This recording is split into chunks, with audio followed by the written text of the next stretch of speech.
آنکھیں رو رو رو کے سجانے۔ تاخیر حضرت والا سید صاحب قبلہ کی بارگاہ میں مائک پیش کرتا ہوں، حضرت کا استقبال کر لیں۔ نعرہ تکبیر، نعرہ رسالت، اور بلند آواز سے نعرہ تکبیر، نعرہ رسالت، نعرہ تحقیق، نعرہ غوثیہ، خواجہ کا ہندوستان، مسلک اعلی حضرت، فیض حضور مفتی اعظم، فیض حضور تاج الشریعہ، ذکر شہدائے کربلا، ذکر امام عالی مقام حضرت سید صاحب قبلہ، جماعت رضائے مصطفیٰ۔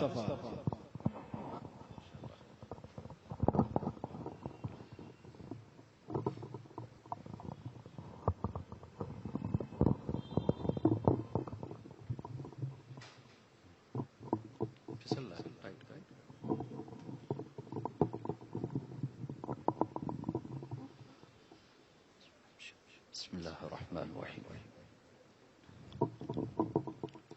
السلام علیکم ورحمۃ اللہ وبرکاتہ۔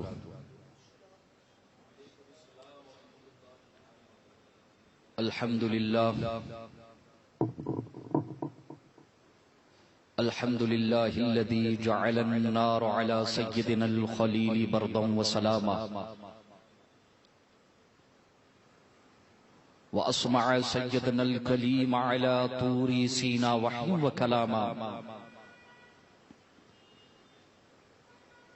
وكشف الضر عن سيدنا أيوب بعدما أعيون به مرضا وسقاما،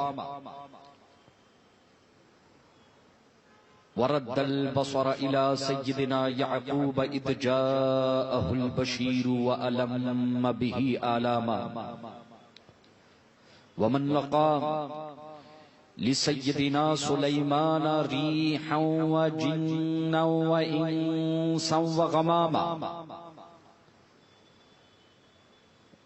وقرب الحبيب سيدنا محمدا صلى الله عليه وسلم ليلة المعراج، فكان قاب قوسين أو أدنى إعزازا وإكراما، واصطفى سبطيه الكريمين السعيدين الشهيدين سيدا شباب أهل الجنة لهما إعزازا وإكراما، عليه وعليهم صلاة وسلاما، وجعل الجنة للمؤمنين والمسلمين أي للسنيين مستقرا ومقاما، وجعل النار للكافرين والمشركين والوهابيين والنجديين عذابا وغراما. أما بعد، فأعوذ بالله من الشيطان الرجيم، بسم الله الرحمن الرحيم.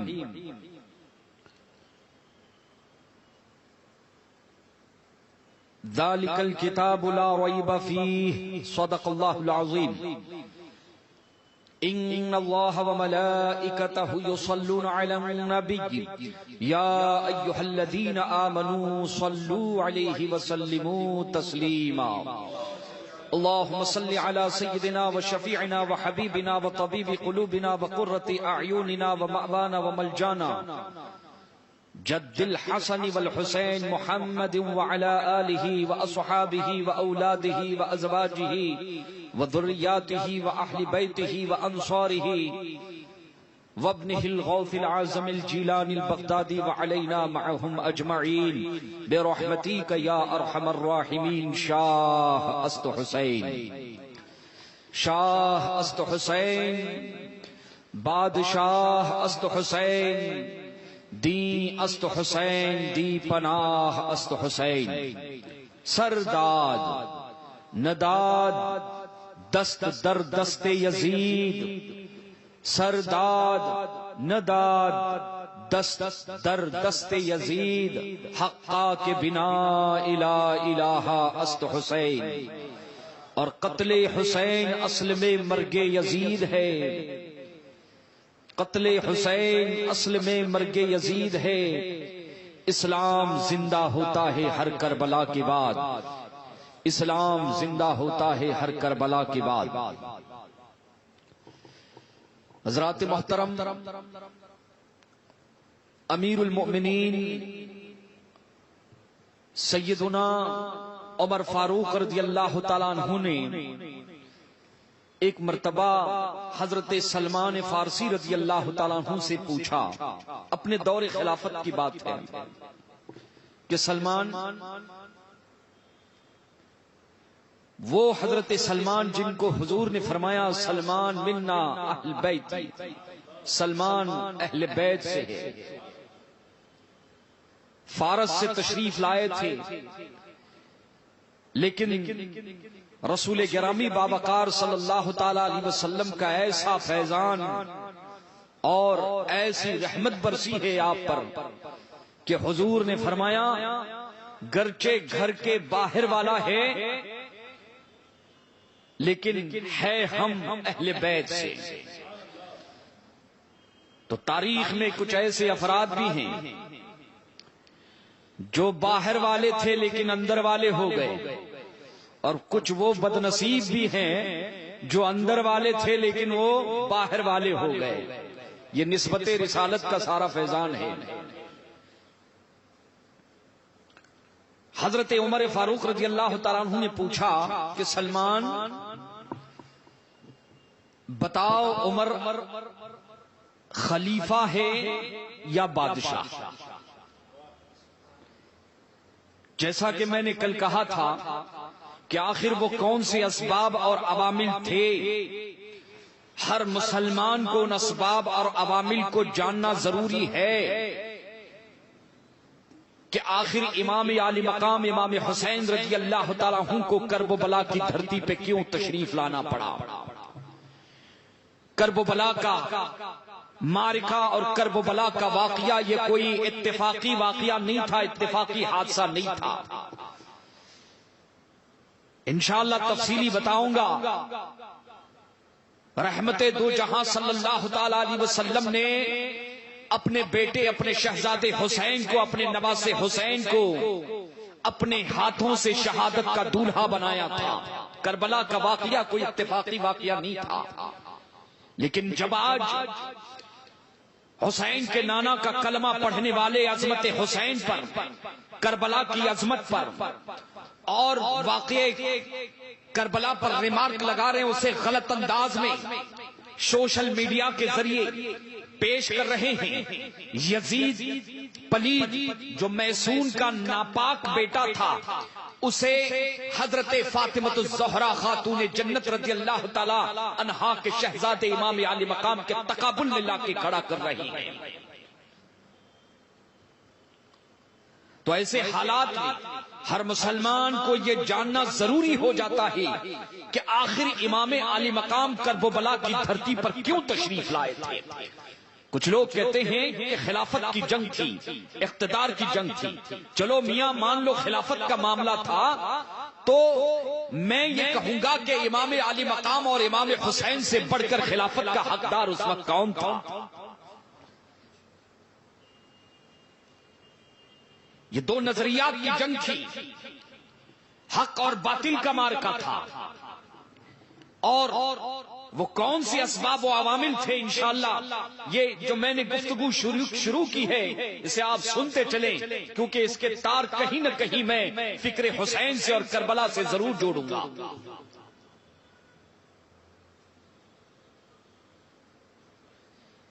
عمر فاروق رضی اللہ تعالیٰ عنہ نے پوچھا کہ سلمان تم بتاؤ کہ عمر اللہ کے رسول کا خلیفہ ہے یا بادشاہ ہے؟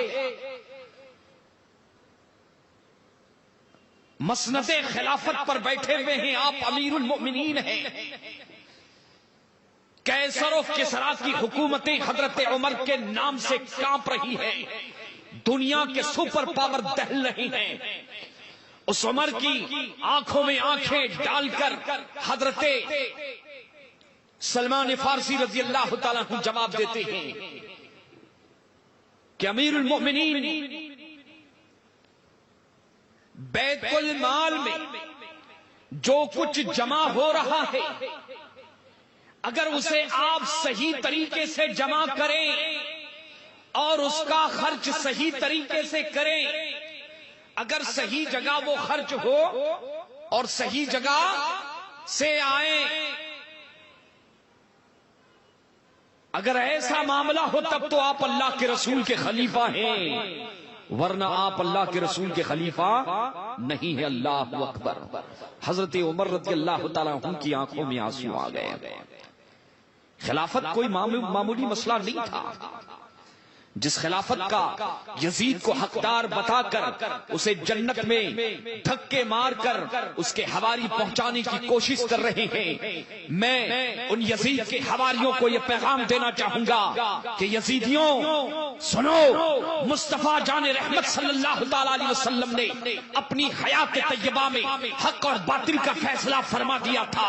میرے آقا کی نگاہیں نبوت ملاحظہ فرما رہی تھی، مشاہدہ فرما رہے تھے کہ قرب قیامت میری امت میں میرا کلمہ پڑھنے والے کچھ ایسے اہل بیت کے غدار پیدا ہو جائیں گے جو میرے حسین کو باغی کہیں گے. آقا نے خط امتیاز کھینچ دیا تھا کہ حسین کا پتہ پوچھنے والوں اور حسین کا منصب جاننے والوں سن لو، الحسن والحسین سیدہ شباب اہل الجنہ. میرا حسن اور حسین نہ صرف جنتی ہیں بلکہ جنتی جوانوں کے سردار ہیں، جنتی جوانوں کے سردار ہیں.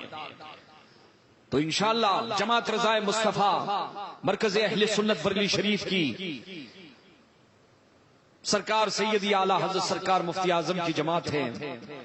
ماشاءاللہ میں نے 2 سال پہلے حضور 1 سال پہلے 2 سال پہلے کی بات ہے تقریباً جو ہے کہ مدینہ شریف میں تاج الشریعہ علیہ رحمہ کا جو چہلم کی فاتحہ تھی 2 سال پہلے کی بات ہے، بس میں وہی تھا.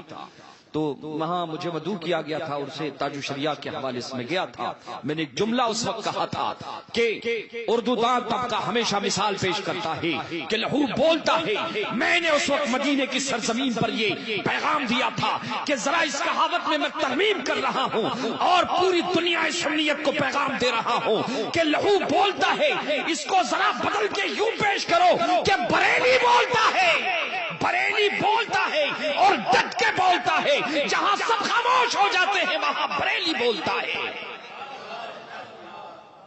حسینی مزاج اگر کہیں ہمیں ملا ہے تو بریلی کی دھرتی پر ملا ہے، اس امام کی بارگاہ میں ملا ہے جسے آج دنیا سنیت میں امام اہل سنت امام احمد رضا خان فاضل بریلوی کے نام سے یاد کیا جاتا ہے. پھر مفتی اعظم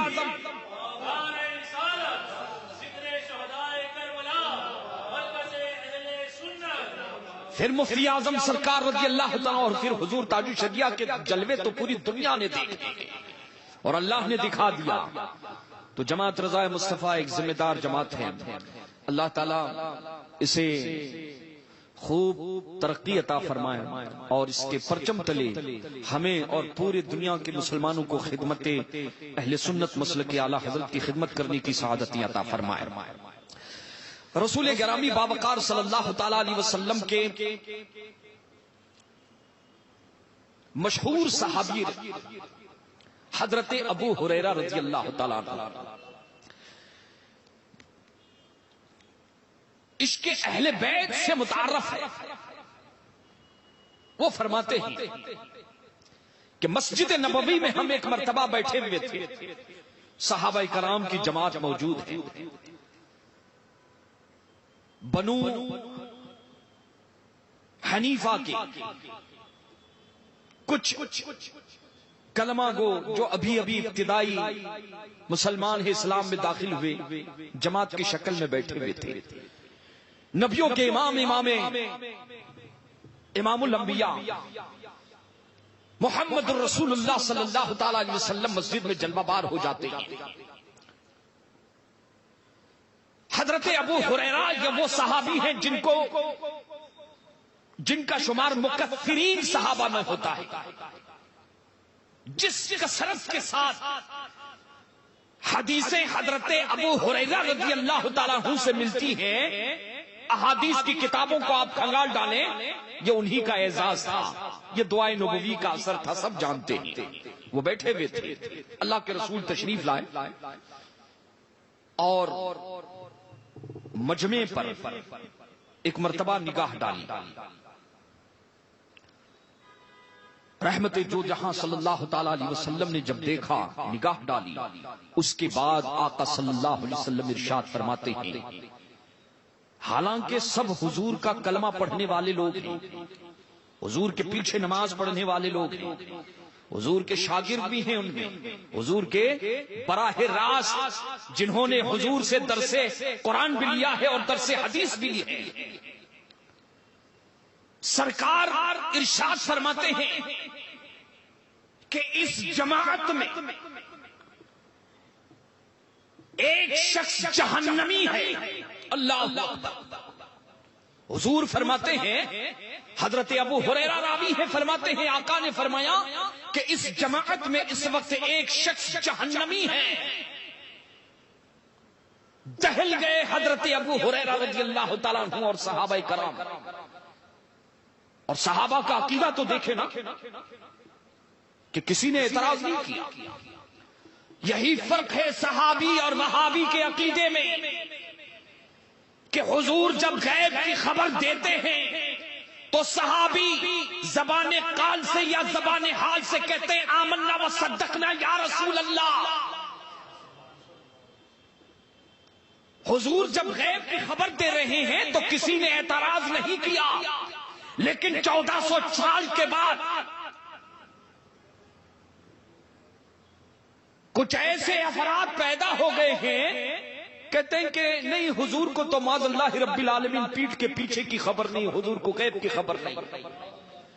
صحابہ کا عقیدہ تو دیکھیں۔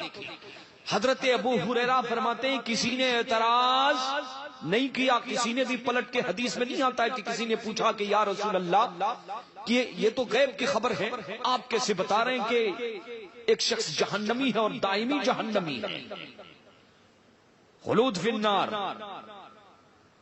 صحابہ کرام اعتراض، پتہ یہ چلا صحابہ کرام کا یہ عقیدہ 1400 سال پہلے یہ تھا کہ جو نبی ہوگا وہ غیب کی خبریں جانتا بھی ہوگا اور غیب کی خبریں دیتا بھی ہوگا۔ عزیزان ملت اسلامیہ، 14ویں صدی میں اگر اس عقیدے کی ترجمانی کسی نے کی ہے تو وہ 14ویں صدی کا مجدد امام احمد رضا رضی اللہ تعالیٰ عنہ ہے۔ آپ فرماتے ہیں اور کوئی غیب کیا تم سے نہیں ہو بلا، جب نہ خدا ہی چھپا تم پہ کروڑوں درود۔ جو نبی ہوگا وہ غیب کی اور نبی کے معنی ہی ہوتے ہیں۔ صحابہ کا عقیدہ دیکھیں، چونکہ اصلاح ہم جو محرم کا جو ہے اہل بیت کی شان بیان کر رہے ہیں بابا، تو عقیدے کی اعمال کی حسینی پیغام، بھئی آخر امام علی مقام کربلا میں کیوں تشریف لائے تھے؟ عقیدے کی اور اصلاح کی، اعمال کی اصلاح کے لیے مجمل۔ تو چونکہ امام حسین سے یہ منسوب محفل ہے، عقیدے کی بھی اصلاح ہونا ضروری ہے اور اصلاح معاشرہ بھی ضروری ہے۔ عزیزان ملت اسلامیہ، حضرت ابو ہریرہ فرماتے ہیں کسی نے اعتراض نہیں کیا، سب کھڑے ہو گئے اپنے اپنے علاقے میں۔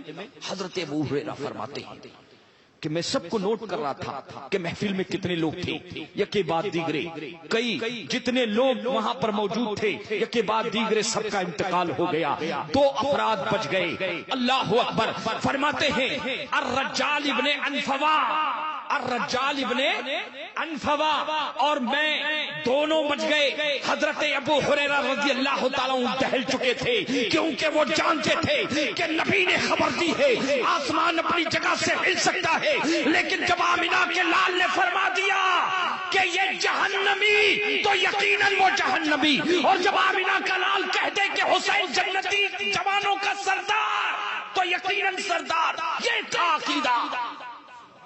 عقیدہ ایسا ہونا چاہیے بابا۔ حضرت ابو ہریرہ فرما رہے تھے، ان کا جو ہے ان کے اندرون یہ تھا کہ کہیں یہ میرے بارے میں تو نہیں حضور نے فرمایا، اور فرماتے ہیں کہ حضرت ابو ہریرہ اپنا بھی محاسبہ کر رہے ہیں اور اس کا بھی محاسبہ کر رہے ہیں۔ کس کا؟ الرجال ابن انفوا کا بھی محاسبہ کر رہے ہیں کہ ذرا دیکھیں اللہ اکبر، کثرت سے مسجد نبوی میں آنے اور جانے والا، جب بھی الرجال کو دیکھو اس کا پتہ مسجد نبوی میں مل رہا ہے۔ اللہ اکبر۔ حضور کے ہاتھوں پر نہ صرف کلمہ پڑھ چکا ہے بلکہ باقاعدہ قرآن مجید کا وہ حافظ ہو چکا ہے۔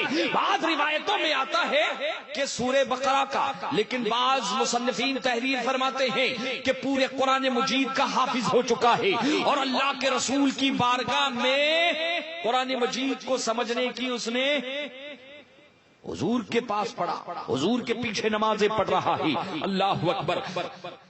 عزیزان ملت اسلامیہ، صحابہ کرام اس کے بارے میں حضرت عبداللہ ابن عمر فرماتے حیرت انگیز عبادت کرتا تھا. مدینے کے صحابہ گواہی دیتے تھے عبادت کا یہ عالم تھا کہ اہل مدینہ اس کی عبادت، قرآن کی تلاوت اور اس کے سجدوں سے حیرت زدہ تھے.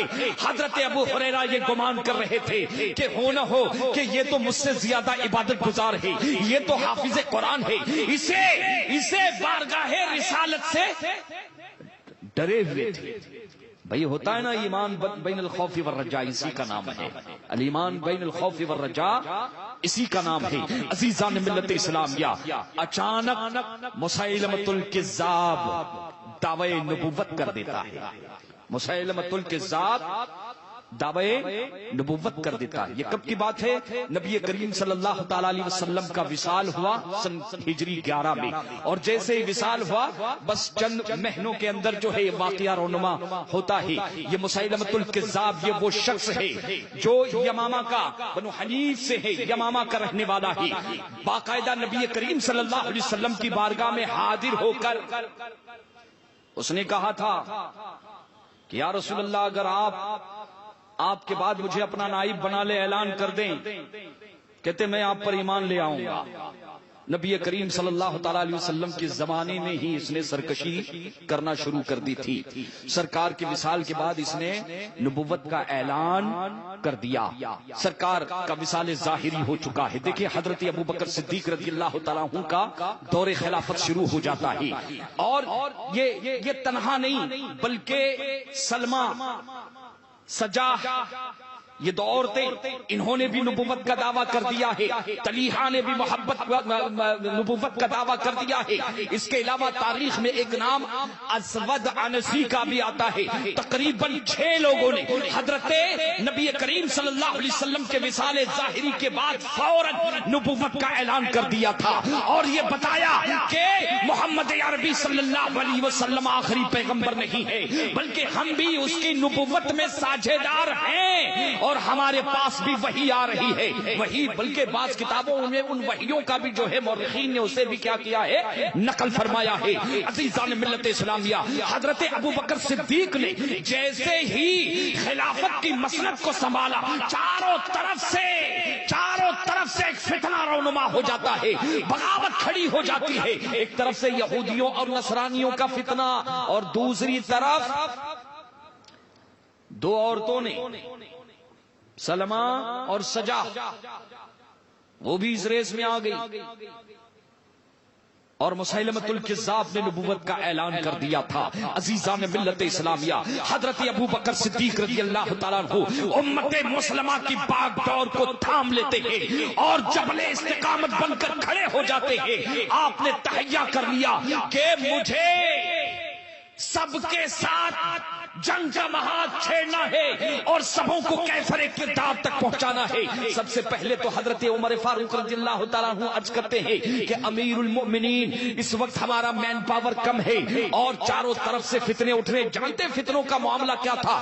روایتوں میں مورخین کتابوں میں تحریر فرماتے ہیں کہ حضرت ابوبکر صدیق رضی اللہ تعالیٰ عنہ نے جب پرچم اسلام کو، پرچم خلافت کو تھاما ہے، اس وقت معاملہ یہ تھا، اس قدر ارتداد کا فتنہ کھڑا ہو گیا تھا کہ مسجد نبوی، مسجد حرام اور حرمین بحرین کے علاوہ جہاں جہاں اسلام کی دعوت پہنچ چکی تھی، جمعہ کا خطبہ روک دیا گیا تھا، جمعہ کا خطبہ روک دیا تھا.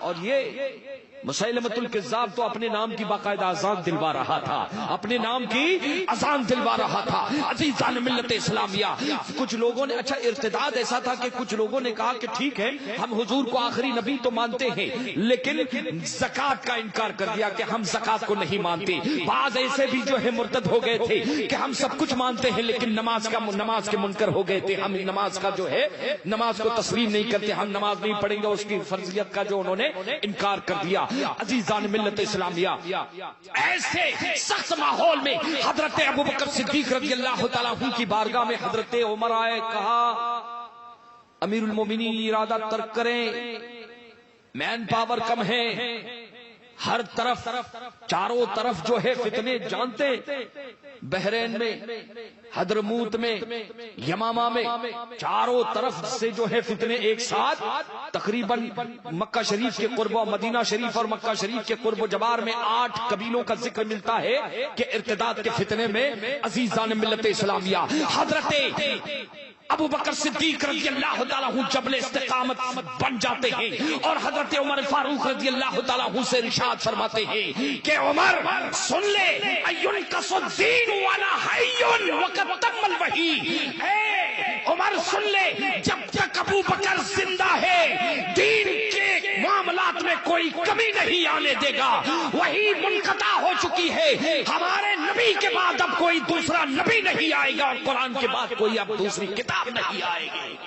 ختم نبوت کا مسئلہ چھڑ چکا ہے، شان رسالت کا مسئلہ چھڑ چکا ہے۔ عزیزان ملت اسلامیہ حضرت ابو بکر صدیق رضی اللہ تعالیٰ عنہ نے اس وقت 11 لشکر، کتنے؟ 1 نہیں 2 نہیں، 11 لشکر بیک وقت تیار کیے اور سبوں کی سرکوبی کے لیے اس طرف کس طرف، تفصیل میں نہیں جاؤں گا، سب کو بھیج دیا۔ اور یمامہ تقریباً 1300 کلومیٹر کے فاصلے پر، تقریباً مدینہ شریف سے 1300 کلومیٹر کے فاصلے پر حضرت خالد ابن ولید کے قیادت میں ایک لشکری جرار تیار کیا، 12,000 صحابہ کرام۔